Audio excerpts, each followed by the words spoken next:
Do you hear that song?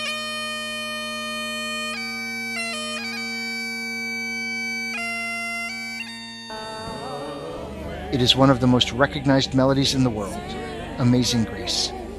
It has been sung in churches, whispered at gravesides, and lifted by crowds in moments of both grief and joy.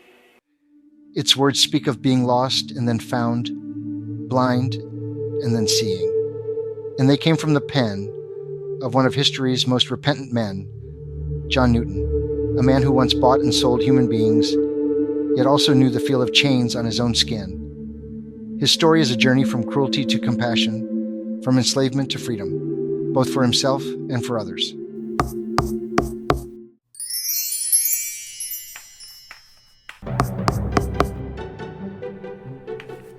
John Newton was born on August 24, 1725, in Wapping, London, to a sea captain father and a devout Christian mother. His mother filled his earliest years with scripture and hymns, hoping to set his life on a godly course. But when she died of tuberculosis at just 30 years old, Newton was only 7, and the spiritual foundation she had laid crumbled beneath him. The loss devastated the boy. He would later write that her death left him like a ship without an anchor. His father remarried quickly, and young John, now feeling like an outsider in his own home, found refuge in rebellion. The maritime world of 18th century Britain was brutal but lucrative. Ships departed London's docks daily, bound for the Americas with holds that would return, filled with sugar, tobacco, and enslaved human beings. It was an era when the slave trade was not only legal, but considered a cornerstone of British prosperity. Indeed, the entire world had come to depend on it in some way or another. The Royal African Company had lost its monopoly in 1698, opening the trade to independent merchants who saw fortunes waiting across the Atlantic. By 11, Newton was sailing on his father's voyages, learning to survive in an environment ruled by harsh discipline and constant danger. The boy who had once memorized Bible verses now learned the sailor's trade, how to tie knots with bleeding hands, how to sleep in a hammock during storms, and how to silence the part of his conscience that might question what he was becoming. In numerology, Newton's life path number was 2, often called the peacemaker's path. People on this path are naturally inclined toward diplomacy, cooperation, and reconciliation. But in his youth, this energy was buried under rebellion and pride. His destiny number was 3, the number of creativity and communication, a gift that would one day give the world amazing grace. Early on, though, it came out as clever speech, quick wit, and the ability to charm his way in and out of trouble. And his heart's desire number was 8, revealing a lifelong craving for achievement, influence, and authority. In those years, that ambition often drove him towards self-interest rather than service. By 18, Newton's defiance had grown dangerous, and in 1744, fate intervened violently. Press gangs roamed British ports, seizing men by force for naval service. It was legalized kidnapping in the name of king and country. Newton was caught and dragged aboard HMS Harwich. This was his first taste of being enslaved, though under the flag of his own nation. Naval discipline was savage. Men were flogged for minor infractions, keel-hauled for serious ones, and hanged for mutiny. Newton hated every moment of it. When he attempted to desert, the punishment was swift and public. Stripped to the waist, he was tied to the mast and flogged with a cat-o'-nine tails, while the entire crew watched. The humiliation burned deeper than the wounds. Years later, he confessed that in that moment, chained and bleeding, he seriously considered killing the captain, and then himself. But this humiliation taught him something crucial, what it felt like to be powerless, to have your body owned by another, to be treated as less than human. The lesson would lie dormant for years, but it had been planted. After leaving the Navy, Newton sought work where his maritime skills could earn real money, the triangular trade. Ships would sail from Liverpool loaded with manufactured goods, trade them in West Africa for enslaved people, transport their human cargo to the Americas, then return to Britain with sugar, rum, and tobacco. It was a business that generated enormous wealth. By 1750, slave trading profits helped fund the construction of grand homes throughout Liverpool and Bristol. But in 1745, working as a trader's agent in Sierra Leone, Newton's world collapsed again.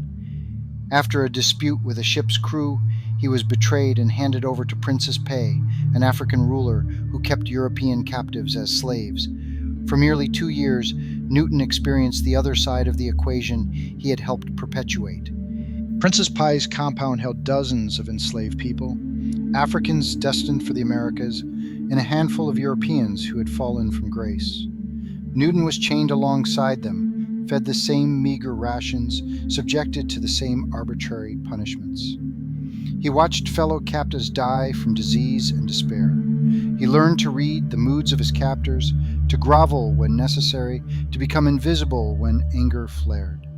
The proud young Englishman was broken down to nothing, just another piece of property in a cruel system. During those months, something shifted in Newton's understanding. He began to see the faces of the people he had traded, really see them. The terror in a mother's eyes as she was separated from her children, the resignation of men who had been warriors in their own lands, the way hope slowly died in the eyes of those who realized they would never see home again. In astrological terms, Newton had entered a symbolic 12th house phase, a time of hidden transformation, preparation, and spiritual gestation. The man who emerged from that compound was not the same one who had entered it. In 1747, rescue came when Captain Joseph Manistee of the merchant ship Greyhound tracked Newton down and secured his release. But the long voyage home would prove to be the most pivotal of his life. On March 10, 1748, off the coast of Ireland, the Greyhound was caught in a storm so violent that even experienced sailors feared for their lives. Waves towered above the mainmast, and the ship's timbers groaned under the assault. Water poured through a gaping hole in the hull, and the pumps could barely keep pace. As Newton worked frantically to keep the ship afloat, certain death seemed moments away. It was then, with icy water swirling around his legs and the screams of drowning men in his ears, that Newton fell to his knees and cried out, "Lord, have mercy upon us." The words surprised him. They had emerged from some deep place he thought had died with his mother. The ship survived the night, limping to port in Ireland, but something fundamental had changed in Newton's heart. He began reading the Bible again, not with the mechanical recitation of childhood, but with the desperate hunger of a man searching for meaning. The stories of redemption, the prodigal son, the thief on the cross, Paul's conversion, spoke to him with new urgency. Yet this transformation was neither instant nor complete. Newton would later admit that his conversion was a gradual process, like the dawn breaking slowly. He continued working in the slave trade for several more years, but now with growing unease. The faces of the enslaved haunted him. Their songs of sorrow, which he had once dismissed as background noise, now seemed like prayers that pierced his soul. In 1750, Newton married Mary Polly Catlett, his childhood sweetheart who had waited faithfully through his years of wandering. Their wedding was an anchor point in his chaotic life. Polly's gentle steadiness provided the emotional stability Newton had never known. She listened without judgment as he wrestled with his conscience, encouraging his spiritual growth while loving the man he was becoming. But Newton still captained slave ships. Between 1750 and 1754, he made 3 voyages as captain, transporting over 1,000 enslaved Africans across the Atlantic. However, his approach began to change. He instituted daily prayers for his crew, attempted to improve conditions for the captives, and kept detailed journals that revealed his growing moral struggle. In one entry from 1752, he wrote, "I see the contradiction in my life. I pray for God's mercy while denying it to others.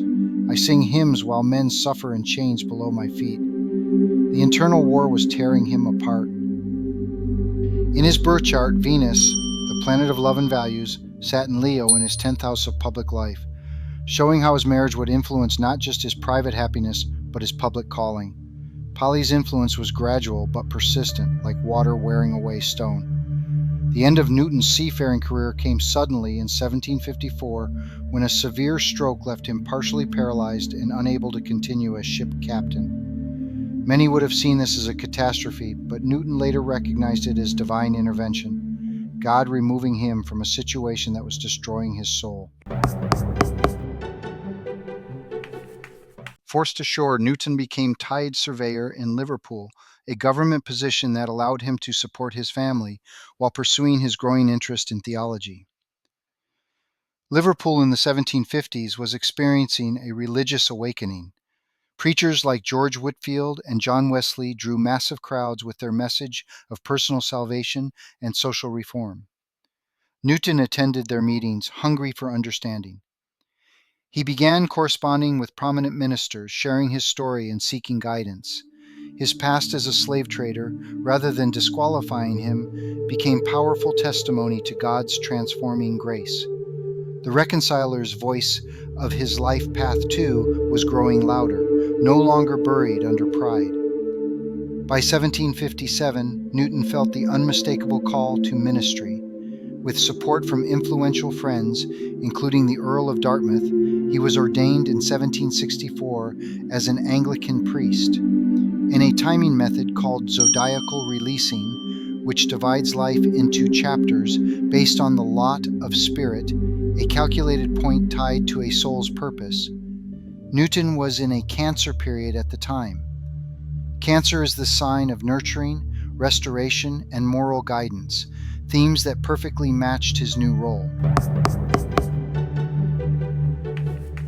Newton's first assignment was the parish of Olney in Buckinghamshire, a small market town where he would spend 16 transformative years. His congregation included both wealthy landowners and poor laborers, and Newton's preaching spoke to all of them with unusual power. He didn't speak from theological theory, but from lived experience of sin, suffering, and redemption. Working closely with the poet William Cowper, Newton began writing hymns for his weekly prayer meetings. Their collaboration produced the Olney Hymns, published in 1779. Among the 348 hymns in the collection was one simply titled Faith's Review and Expectation, written for a New Year's Day service in 1773. The hymn was inspired by 1 Chronicles 17, verses 16 to 17, where King David marvels at God's undeserved mercy.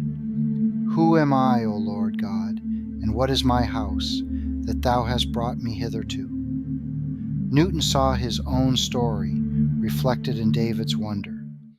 The opening lines flowed from his pen. Amazing grace, how sweet the sound that saved a wretch like me. I once was lost, but now am found, was blind, but now I see. Each verse traced his spiritual journey, from rebellion to redemption, from blindness to sight, from slavery to freedom. The word wretch was deliberate and personal. Newton had been a wretch in every sense, morally corrupt, spiritually lost, and literally wretched in his suffering. But grace had found him even in that state.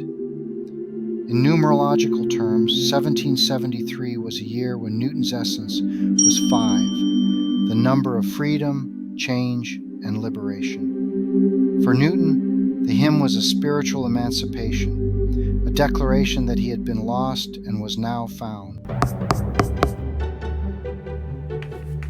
By the 1780s, Newton could no longer remain silent about the slave trade. The transformation that had begun in that storm-tossed ship was now complete. The same system that had once seemed like a natural part of commerce now appeared to him as a monstrous evil that demanded opposition. This was a radical position for its time. Slavery was deeply embedded in British economic life, and challenging it meant confronting some of the most powerful interests in the empire. But across the Anglosphere, Britain and its colonies, a new movement was stirring. Quakers had been the first to formally condemn slavery, followed by Methodist and Anglican reformers. What made this movement historically unique was that for the first time in human history, people were organizing to end a profitable system not because it harmed them, but because it harmed others. In 1788, Newton published Thoughts Upon the African Slave Trade, a devastating confession and condemnation. He wrote, "I hope it will always be a subject of humiliating reflection to me that I was once an active instrument in a business at which my heart now shudders." The pamphlet detailed the horrors he had witnessed and participated in, the psychological trauma of the enslaved, the casual brutality of the traders, the moral corruption of everyone involved.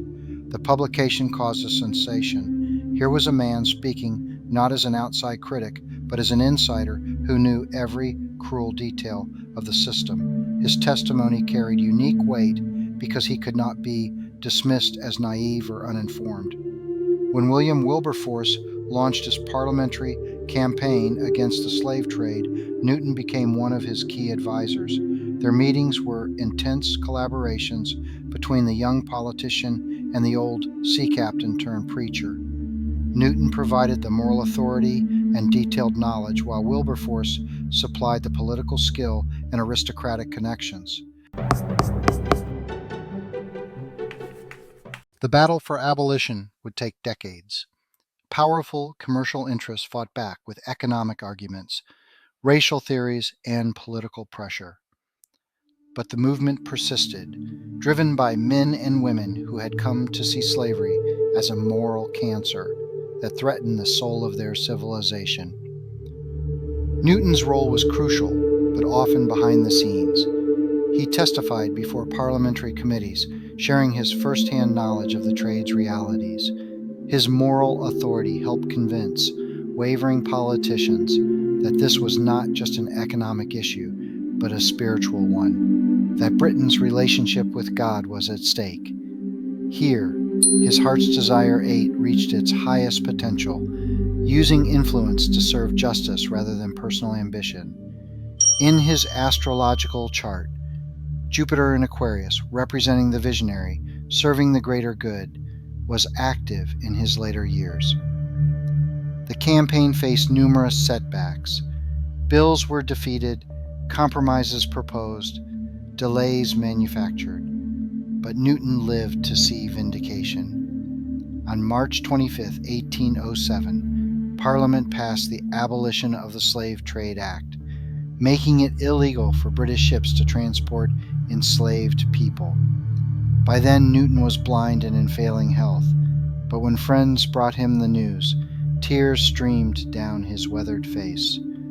The boy who had once participated in humanity's cruelest commerce had lived to see his nation officially repudiate it.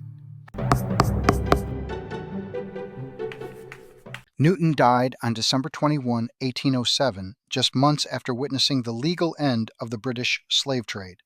His final years have been marked by physical decline, but spiritual clarity. "My memory is nearly gone," he told a friend near the end, "but I remember two things, that I am a great sinner and that Christ is a great Savior." His life's work was complete, but his hymn was just beginning its journey. Amazing Grace spread throughout the English-speaking world, carried by Methodist circuit riders, Baptist preachers, and ordinary believers who found in its words the perfect expression of redemption's hope. The hymn would be sung by slaves in American cotton fields, by soldiers on Civil War battlefields, by civil rights marchers in the 1960s, and by mourners at countless funerals.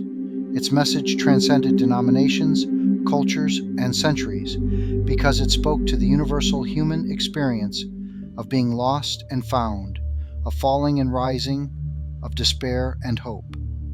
Newton's life shows that transformation is possible even for those who seem irredeemably lost. His life path, too, had fulfilled its mission: reconciliation, both between human and between human and God. His Destiny 3 found its voice in a hymn sung across centuries. His heart's desire 8 learned that true power lies in service. His story proves that the cycle of death and rebirth is not just spiritual theory, it is lived reality. Twice a slave, twice freed, and twice reborn in spirit, first from the sea, then from the chains within. His numbers, his soul's esoteric contract, his history, and his song all tell the same truth. Amazing Grace is not just something you hear, it's something you live. And John Newton's life remains one of its clearest witnesses, proof that no one is beyond redemption, and that sometimes the most broken people become the most powerful agents of healing in the world.